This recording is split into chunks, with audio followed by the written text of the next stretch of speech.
Hello everyone and welcome to Action RPG. I'm your host Aaron, and for today's video we're going to be doing a reaction video. Without exaggeration, I want you to trust me when I say that I have not seen this video, and today, because I've been at work, it's been sent to me 13 times.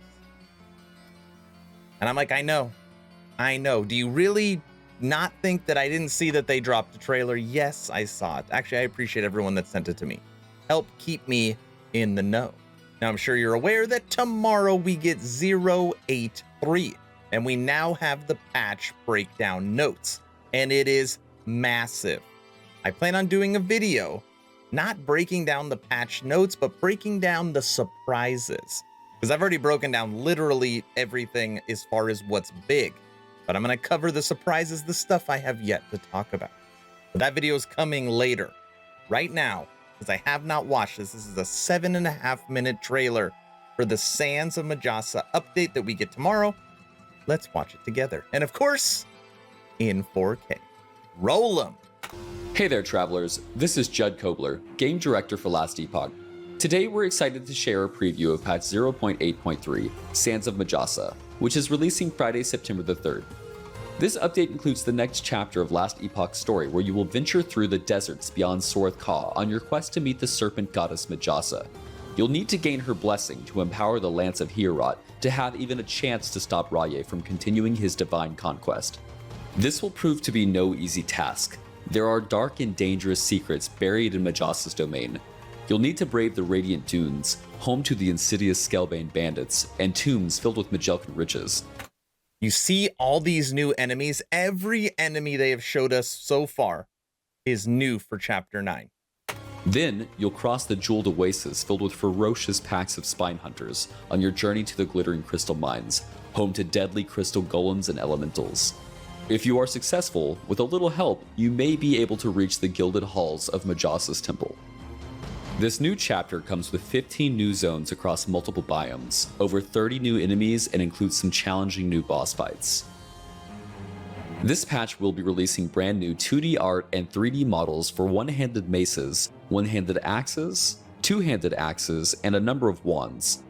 This is part of our ongoing effort to make sure all weapons and armor base types have a unique model that is displayed on your character when equipped, and ensure that your character looks just as powerful as it feels. Yes. How many times have I said that? Thank you. Thank you. We are also releasing an updated model for the Primalist playable character, and will be bringing this type of upgrade to all other characters in the future. Now that we've grown from a small studio of about 10 to over 50 team members, we are hard at work on updating many visuals throughout the game to meet our new standards.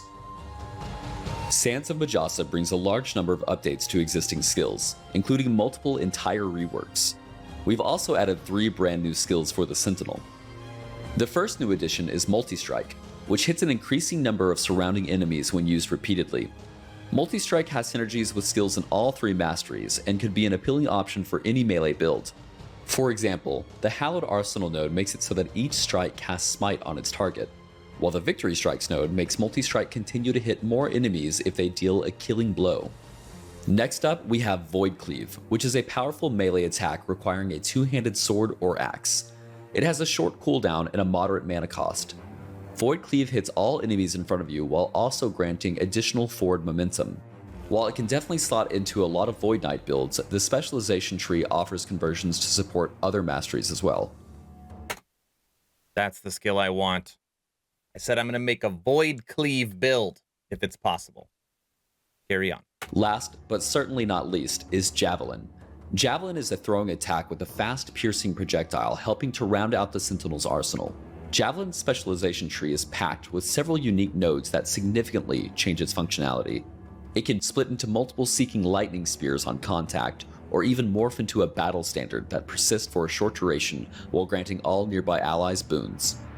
In addition to the new Sentinel skills, Lunge, Warpath, and Abyssal Echoes have all been extensively reworked, including completely new skill trees and changes to their base functionality. The Sands of Majasa patch is a great time to pick up your favorite heavy armor wearing character and venture through Atera. The Sentinel class isn't the only one receiving updates to skills though. Traditionally, the Necromancer has been heavily skewed towards facilitating an active summoner playstyle. frequently raising disposable minions as needed. But we know that a lot of necromancers want to play more passively in the backlines, while the minions they've invested in overcome adversaries without needing to be resummoned. Because of this, we've made changes to skill trees that will enable you to keep your minions from decaying. We've also boosted minion power, which will give your minions more damage and survivability at high levels, introduced more quality of life adjustments to a number of acolyte skills, and made some changes to Summon Abomination, Summon Wraith, and Dreadshade. You can read more about this in the patch notes, which will also link to the developer blog detailing these changes to the Necromancer class and skills. First build I am going to drop, first character I'm going to use is my Fire Necro. And then will come my Void Knight. But I've got some very interesting ideas for this. The character is going to be very different. There are many other updates and balance changes for skills in all classes that you can check out in the patch notes as well.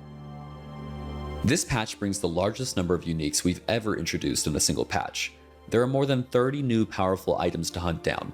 Some will make your low-level characters much more powerful throughout the campaign if you can find them, such as the new Curse of Perseverance, which makes the Acolyte skill Hungering Souls fire many more projectiles and leech health. Or Stormhide Paws, that empower the Primeless Swipe ability with heavy lightning damage every few seconds. And some are powerful late-game items, such as the Frostbite Shackles, which makes it much easier to freeze enemies with your cold abilities and grants you ward when doing so. Wait, what was that? I need to see that on screen again, sorry.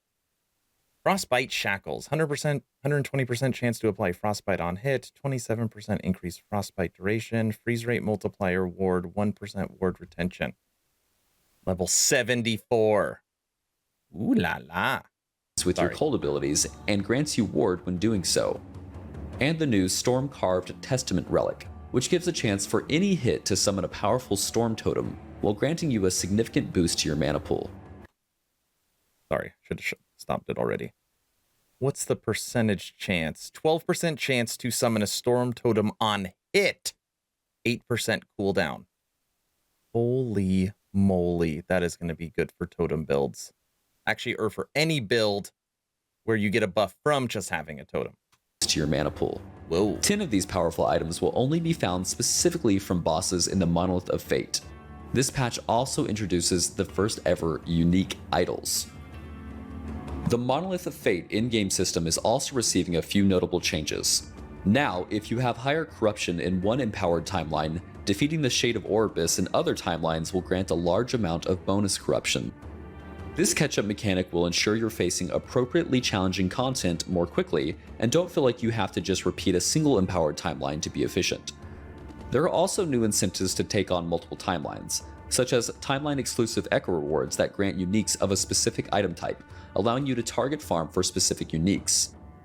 In addition, we've given a buff to many empowered blessings. All spires now fire 50% slower than before, and item rarity affects timeline boss-specific unique drops.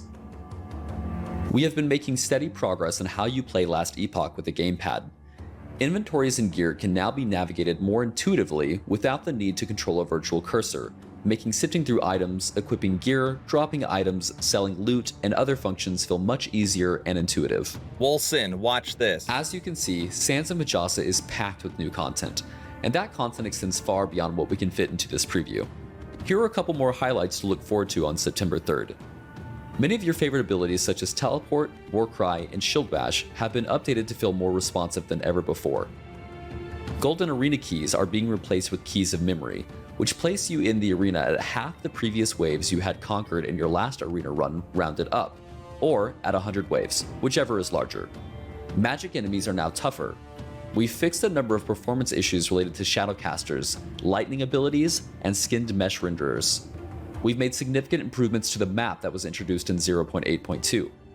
These improvements include clicking on a quest will now automatically focus the closest waypoint to complete it. Waypoints cluster when zooming out. The quest section is collapsible, making the screen less busy, and quest icons show on era tabs for more quickly noticing when and where you have active quests. That is so much better. It's pretty unbelievable how many people still can't find where to go or what quest to click on, or I can't find what's going on. Now you just click on the quest and it takes you to it. Smart. Basic but smart. Like most Last Epoch patches, Santa Majasa is a large update. To learn more, please visit our forum to read the patch notes. We hope you enjoy your new adventures through Southern Eterra, and we'll see you in game September 3rd.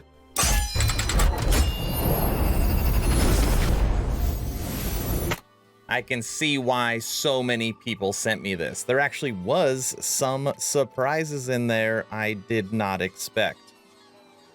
I mean, I knew there's gonna, obviously we knew we're gonna get uniques and we haven't seen all of them.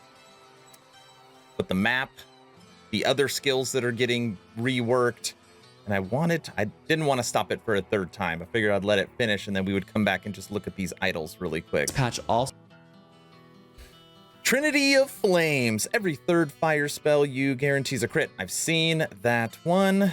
introduces the first ever unique item. Throne of Ambition. You gain a stack of ambition. I've seen this one as well. All right, I've already covered these two unique idols in my dev chat videos. Just the art is different. So I just wanted to make sure that those are the same ones. All right, everybody. Every written communication that 11th Hour Games has given us on this game, I have covered on this channel. What is my overall reaction? I can't wait to play this. It sucks I have to go to work, but that's okay. Because as soon as I get home from work, I'm going to boot up the stream and start working on my Fire Necro and testing all these new goodies. I hope you're just as excited as me, and let's hope that it goes smoothly. Last Epoch 0.8.3.